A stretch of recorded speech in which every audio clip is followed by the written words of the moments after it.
बच्चों, कक्षा 9 में आज हम अपने ग्रामर की शुरुआत करेंगे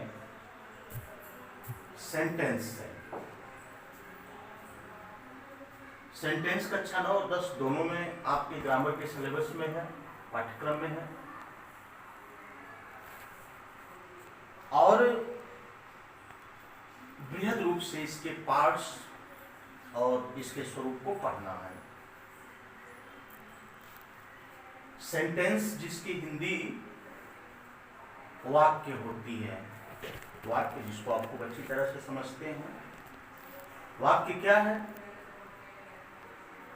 शब्दों का एक समूह है जो हमें एक स्पष्ट अर्थ देता है, समझ देता है, मीनिंग और अंडरस्टैंडिंग। अब उसको अगर हम अंग्रेजी में डिफाइन करें तो हमने दो परिभाषा या लिखा है इस ब्लैक बोर्ड पर, आप देख रहे होंगे। इसको आप लिखने का प्रयास करिएगा। A sentence is a group of words that is completing meaning. एक वाक्य शब्दों का समूह है दैट इज कंप्लीटिंग मीनिंग, जो अर्थ में पूर्ण होता है।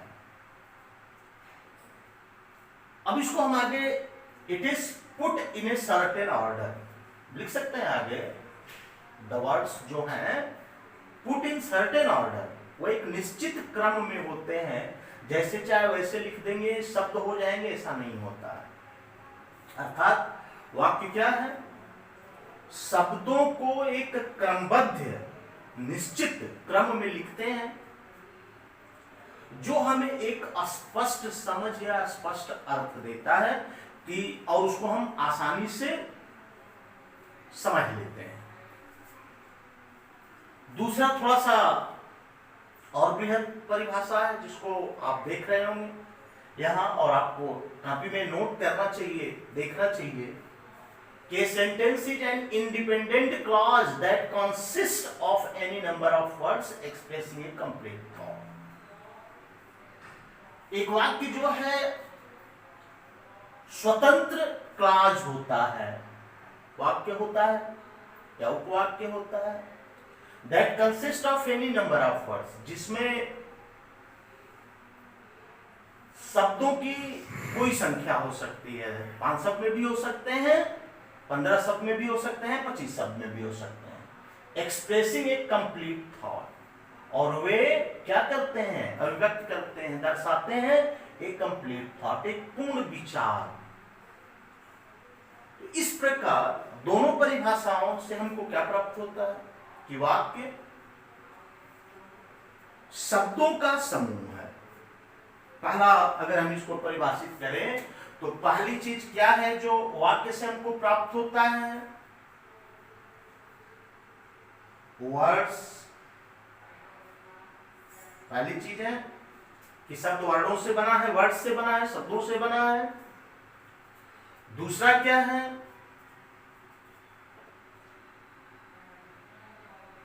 बल्कि इसको ऐसे कर लें, group of words, group of words.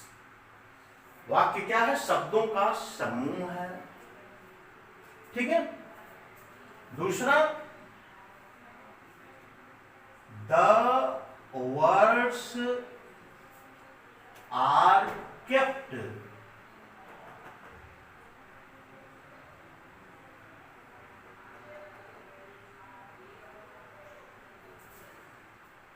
in a certain order। शब्दों का समूह है और शब्दों को एक निश्चित क्रम में लिखते हैं, जैसे चाहे वैसे नहीं लिख देंगे। उन शब्दों को एक निश्चित क्रम में लिखते हैं। तो क्या है? A sentence is a group of words हो गया, ठीक है। निश्चित क्रम में लिखे हैं शब्दों को। और तीसरा क्या हो सकता है?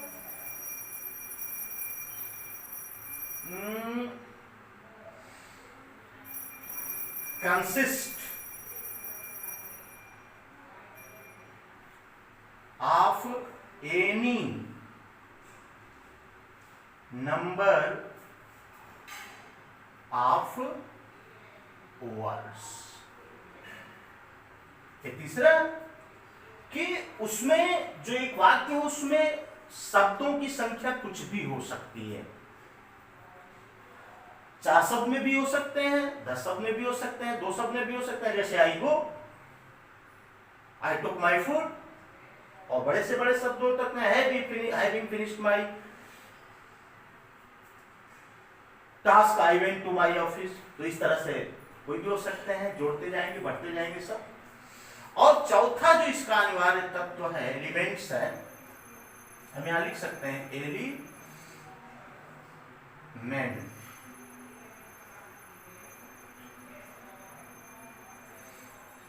Elements of sentence.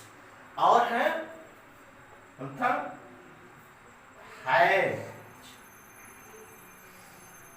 कंप्लीट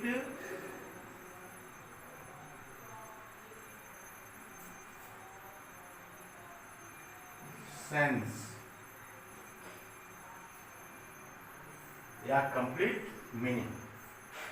ठीक है, हैज कंप्लीट सेंस या गिव्स कंप्लीट मीनिंग, कुछ भी लिख सकते हैं। तो 4 तत्व हैं हमारे वाक्य के।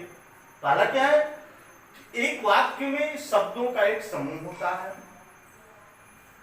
शब्दों का समूह एक निश्चित क्रम में होगा।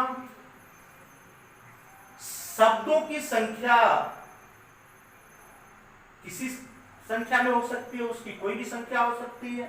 हैज कंप्लीट सेंस, और इस प्रकार जो हमको वाक्य से मिलता है वह पूरी समझ मिलती है, थारो अंडरस्टैंडिंग मिलती है। कंप्लीट सेंस या कंप्लीट थॉट भी हम यहाँ कर सकते हैं, जो हमको वाक्य से मिलता है। तो इस तरह से किसी भी वाक्य के, चाहे वो हिंदी हो या अंग्रेजी हो, उसके कितने तत्व हैं? 4 तत्व हैं। देयर आर 4 एलिमेंट्स, ठीक है, ऑफ ए सेंटेंस। अब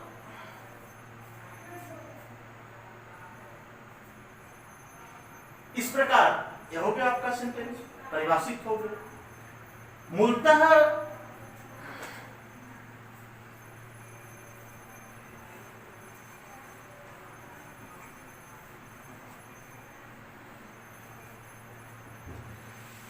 सेंटेंस, एक वाक्य के स्पेशली 2 भाग होते हैं।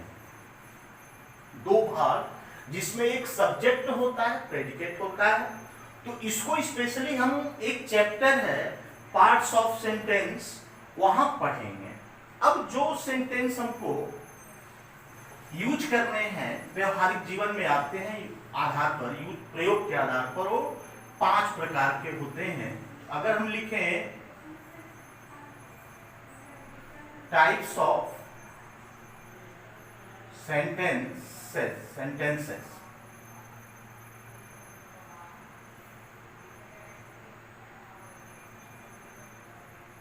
हो गया? तो हमारे पास टाइप्स ऑफ सेंटेंस, वाक्य के प्रकार या वाक्यों के प्रकार, सेंटेंसेस ही कर।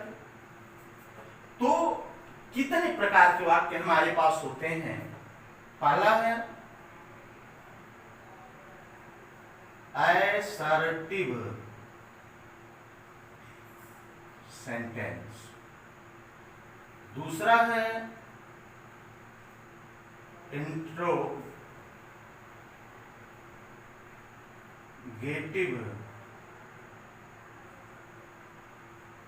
सेंटेंस, तीसरा है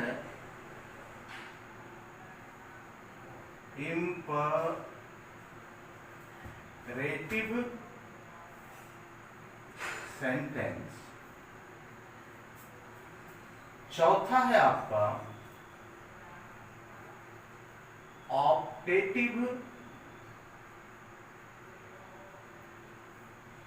सेंटेंस, और 5वां है एक्सक्लेमेटरी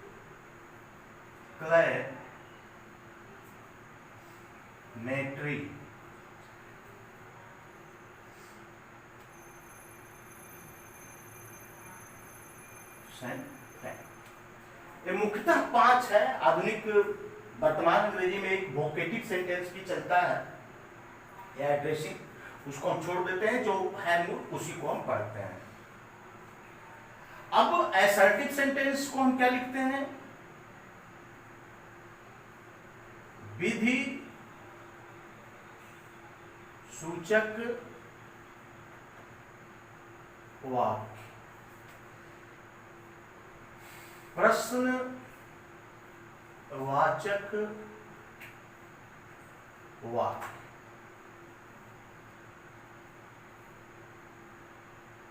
आज्ञार्थक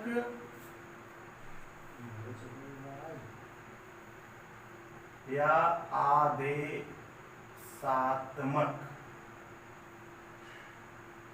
वाक्य, कामना सूचक वाक्य और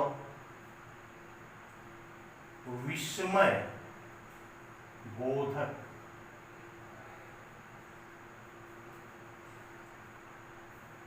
वाक्य। एक प्रयोग के आधार पर हमारे पास 5 तरह के सेंटेंस हैं। अब इन 5 सेंटेंस है तो निश्चित रूप से 5 तरह के यूज होंगे। जब नरेशन हम बनाते हैं डायरेक्ट से इनडायरेक्ट, तो इन्हीं 5 तरह के सेंटेंसेस का हम नरेशन बनाते हैं, का करते हैं। अब इसको अगर हम अलग अलग चीजों में देखें तो हमारा पहला क्या आएगा?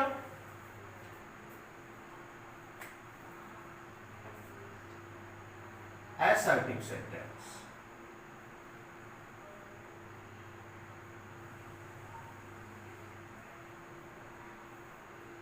या विधि सूचक वाक्य।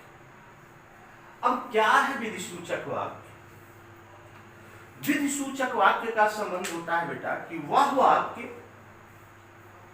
जो एक सब्जेक्ट से शुरू हो, कर्ता से शुरू हो, उसके बाद क्रिया, एक कम से कम इतनी चीजें होनी चाहिए। अर्थात एक असर्टिव सेंटेंस, विधि सूचक वाक्य जिसको हम हिंदी में कहते हैं, always starts with a subject and have a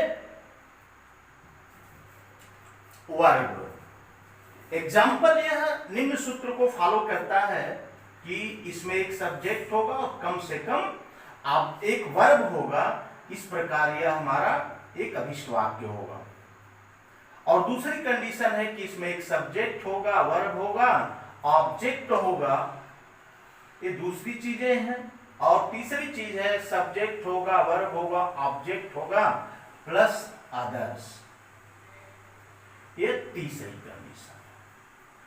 एक विधि सूचक वाक्य का यही मतलब है कि कम से कम इसमें कर्ता और क्रिया होनी चाहिए। जैसे I go, I read, I eat, I play, I sleep, I walk. There are so many sentence expressing subject and verb only. Again subject, verb and object. ये विधि सूचक वाक्य की आदर्श स्थिति है कि एक वाक्य में अगर सकर्मक, ये तो अकर्मक क्रिया है तो इतनी चलेगी। अगर सकर्मक क्रिया है तो कम से कम हमारे पास सब्जेक्ट होगा, वर्ब होगा, ऑब्जेक्ट होगा। तो यह एक विधि सूचक वाक्य की आदर्श स्थिति है सकर्मक क्रिया के लिए। जैसे I took milk, I read a novel, he buys a book, she reads history, I eat banana। तो यह जो स्थिति है आदर्श स्थिति है। विधि सूचक वाक्य की स्पष्ट एक जो होता है कि हम बोलते हैं तो इतनी चीजें होनी चाहिए, तो ए और ए, इसकी इसका ए इसमें वर्ब है, मतलब यह कर्मक क्रिया तक सीमित है। यहां आके हम सकर्मक क्रिया तक जाते हैं। अब अन्य चीजें भी हो सकती हैं इस अदर्स में। तो अन्य चीजों में क्या क्या हो सकती हैं? सब्जेक्ट वर्ब ऑब्जेक्ट अगर है या ऑब्जेक्ट नहीं भी है तो अदर्स होगा, एक क्रम है, नहीं होगा तो वर्ब के बाद अदर्स आ जाएगा। तो अदर्स में क्या क्या हो सकता है? समय हो सकता है, स्थान हो सकता है, ढंग हो सकता है, और समय, स्थान, ढंग और उद्देश्य कोई भी हो सकता है यहां। तो ये आदर्श मिल जाते हैं, और इस आदर्श में हम क्रमशः क्या क्या ले सकते हैं? समय को ले सकते हैं, स्थान को ले सकते हैं, कारण या परिणाम को ले सकते हैं, ढंग को ले सकते हैं। ये चार चीजें कम से कम आदर्श में आएगी। जैसे मैं फूल लाया, आई ब्रॉट ए फ्लावर, मैं एक फूल लाया। अब आगे हम लिख सकते हैं इन द मॉर्निंग, सुबह में लाया, फ्रॉम गार्डन, बगीचे से लाया। कारण क्यों लाया? पूजा करने के लिए लाया, तो I brought a flower for worship, पूजा करने के लिए लाया। कैसे लाया? I brought a flower by plucking it, by buying it, by picking it up, इसे उठा कर लाया, चुरा कर, खरीद कर लाया, तोड़ कर लाया, तो कुछ भी हो सकता है। तो इस प्रकार एक आदर्श विधि सूचक वाक्य या संपूर्ण विधि सूचक वाक्य में इतनी चीजें आप ला सकते हैं। मूलतः यह चीज होता है। तो जब यह स्थिति आती है आदर्श की पूर्ण रूप से, तो हम इसको यहां आते आते यह विधि सूचक वाक्य स्ट्रक्चर के आधार पर सिंपल सेंटेंस में बदल जाता है। तो लेकिन फिर भी अब आगे है आपका, जैसे हम उदाहरण लेते हैं, सी वर्शिप्स, हो गया बारे, आदर्श वाक्य है, सब्जेक्ट है, वर्ब है। अब वर्शिप्स किसका पूजा करती है? तो सी वर्शिप्स गॉडेस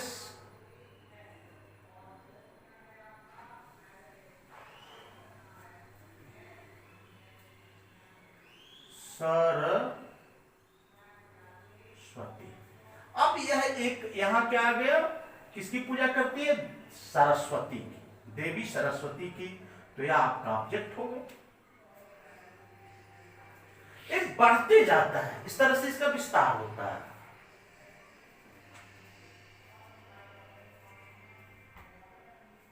ठीक है। अब दूसरा, ही रन्स फास्ट, वह दौड़ती है, अरे वह दौड़ता है। कैसे दौड़ता है? तेज दौड़ता है। दौड़ना अकर्मक क्रिया है, लेकिन दौड़ने का यहां तरीका है जो मैंने लिखा ढंग। अब यह एडवर्ब है। आगे मैंने जो लिखा था अदर्स में जितने भी होते हैं एडवर्ब होते हैं, adverb of reason, adverb of manner, adverb of place, adverb of time, कुछ भी हो सकता है, वो एडवर्ब ही होता है। यहां एडवर्ब ऑफ मैनर है, फास्ट, कैसे दौड़ा? तेज दौड़ा। तो इस तरह से ये क्या हुआ आपका? सब्जेक्ट हुआ, वर्ब हुआ, एडवर्ब हुआ। तो एक विधि सूचक वाक्य इसी रूल पर चलता है कि उसकी शुरुआत हमेशा सब्जेक्ट से होगी और एक क्रिया होगी, उसमें वर्ब होगी, वर्ब के बाद ऑब्जेक्ट आ सकता है, ऑब्जेक्ट ना हो तो कोई एडवर्ब आ सकता है, कोई अन्य एडवर्ब स्थान का हो सकता है, समय का हो सकता है, कारण परिणाम का हो सकता है, या मैनर तौर तरीके का हो सकता है। कोई भी हो सकता है। आगे हम चलते हैं तो हमारा 20 मिनट को बता हो गया है। ए असर्टिव सेंटेंस दो भागों में बंटता है। पहला अफर्मेटिव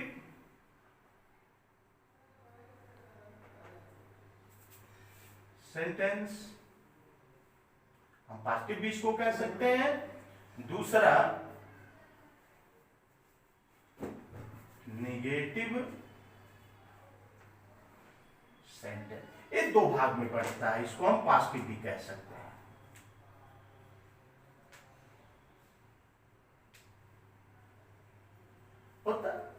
अब ये आपको पढ़ना भी है कि किसी अफर्मेटिव सेंटेंस को हम नेगेटिव कैसे बनाएं। इस प्रकार पूरा आपका सेंटेंस होता है, हम इसको देखते हैं, पढ़ते हैं। अब यहीं आज समाप्त करते हैं। समझिए, पूछिए, अगर चीजें पसंद आ रही हो तो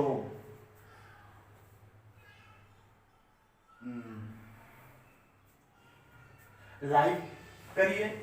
अगर कुछ दिक्कत हो तो कमेंट बॉक्स में लिखिए, पूछने का प्रयास करिए। धन्यवाद।